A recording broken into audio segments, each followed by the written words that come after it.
इस मूवी के starting scene में हमें ईयर 1995 दिखाया गया है, जहां पर फिर से दो लोग फ्यूचर से ईयर 2029 से अर्थ पे आते हैं, जिनमें से एक होता है टर्मिनेटर T-800, जिसका रोल आर्नोल्ड श्वार्ज़नेगर ने प्ले किया है, जो कि बिल्कुल वैसा ही होता है जिसको सारा कॉर्नर ने 11 साल पहले ईयर 1984 में काइली रीस के साथ मिलकर मारा था।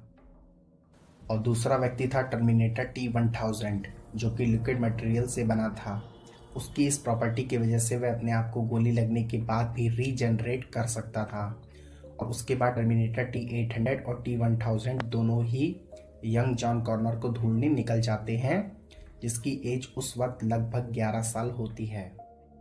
तभी terminator T-1000 young John corner पे हमला करता है और टर्मिनेटर T-800, जिसका रोल आर्नोल्ड श्वार्ज़नेगर ने प्ले किया है, वह यंग जॉन कॉर्नर को बचा लेता है। तभी हमें पता चलता है कि इस बार Terminator T-800 model young John Connor को बचाने आया है, ना कि उसे मारने।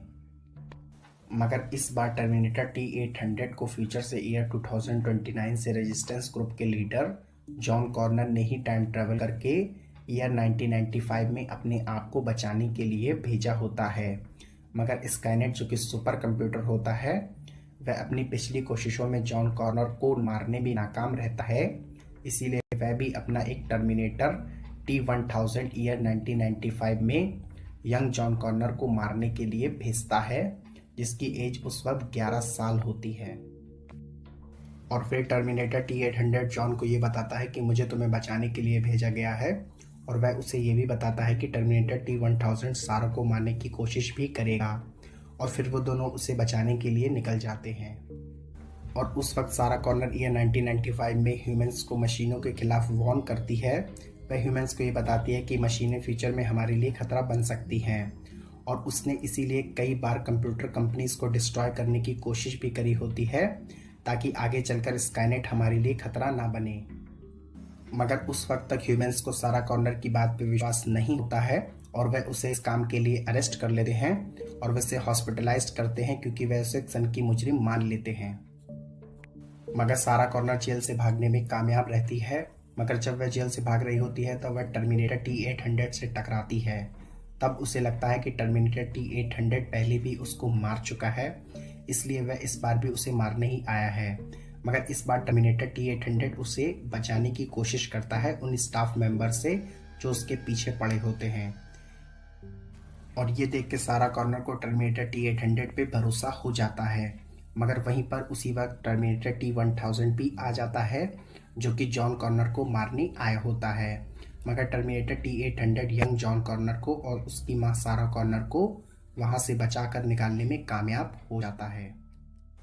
और फिर वे तीनों सिटी के साउथ की तरफ चले जाते हैं, जहां टर्मिनेटर T-800 सारा कॉर्नर को स्काईनेट के क्रिएटर के बारे में बताता है, जिसका नाम होता है माइल्स डायसन।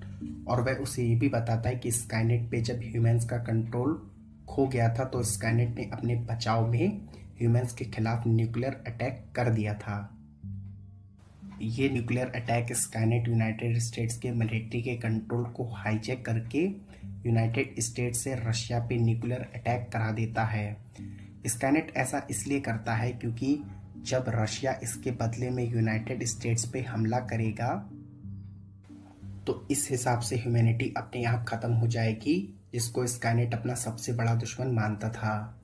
इस इवेंट के बाद जो लोग इसमें सरवाइव करते हैं वह इसको जजमेंट डे का नाम देते हैं, जो कि ईयर 1997 में होगा। मगर उस वक्त ईयर 1995 चल रहा होता है, मतलब जजमेंट डे के होने में अभी 2 साल होते हैं। टर्मिनेटर T-800 सारा कॉर्नर को ये सब इसलिए बता पाता है क्योंकि वह फ्यूचर से ईयर 2029 से ईयर 1995 में टाइम ट्रैवल करके आया होता है। इसलिए उसे फ्यूचर में ईयर 1997 में जजमेंट डे के बारे में पता होता है, जो कि आगे चलकर स्काईनेट करेगा।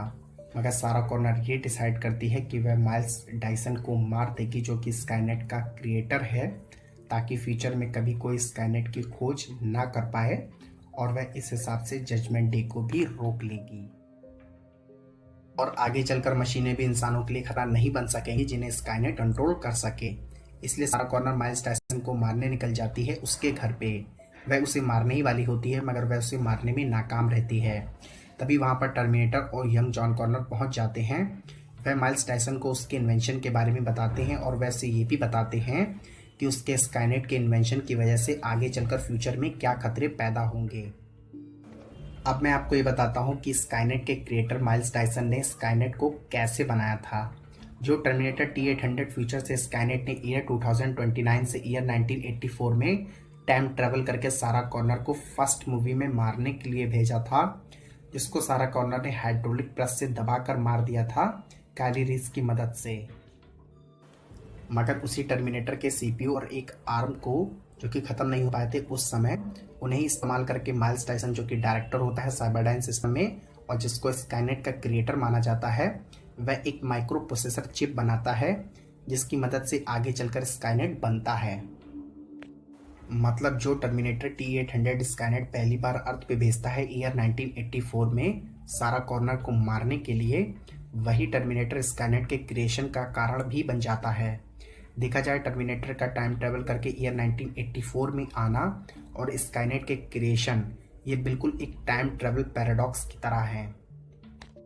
मगर इस टर्मिनेटर के सीपीयू और एक आर्म की मदद से माइल्स टायसन स्काईनेट का क्रिएशन ईयर 1997 में कंप्लीट कर पाता है।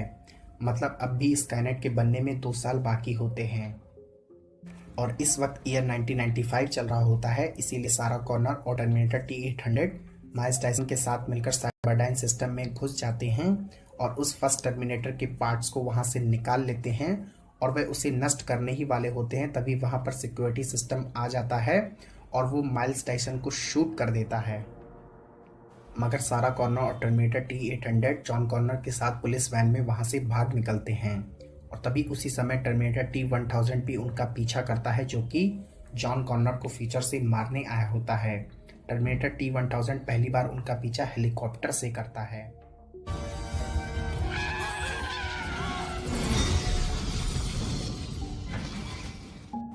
और फिर वह उनका पीछा टैंकर ट्रक से करता है, मगर लास्ट में वह टर्मिनेटर T-800 से फाइट में हार जाता है और उसके बाद young John corner first terminator के एक आर्म को और प्रोसेसर चिप को आग में फेंक देता है ताकि वो खत्म हो जाए।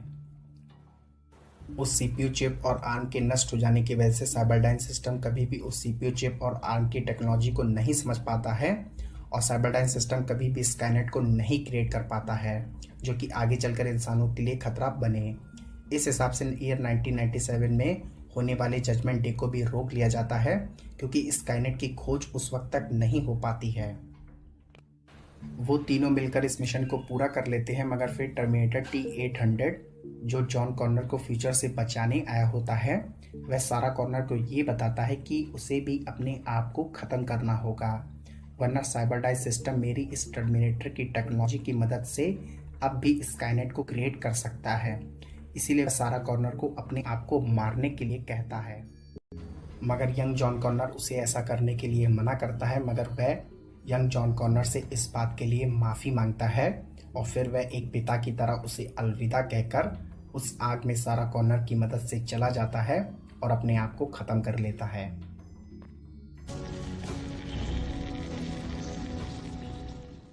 और इस हिसाब से स्काईनेट कभी क्रिएट ही नहीं हो पाता है और पूरी ह्यूमैनिटी बच जाती है। अगर आप ये सोच रहे हैं कि स्काईनेट पहले ही क्रिएट हो चुका है, जिसने पहली बार टर्मिनेटर T-800 को ईयर 1984 में सारा कॉर्नर को मारने के लिए भेजा था, तो मैं आपको ये बताना चाहता हूँ कि सारा कॉर्नर ने जब फीचर को चेंज किया था तो उसने एक नई टाइमलाइन को क्रिएट कर दिया था।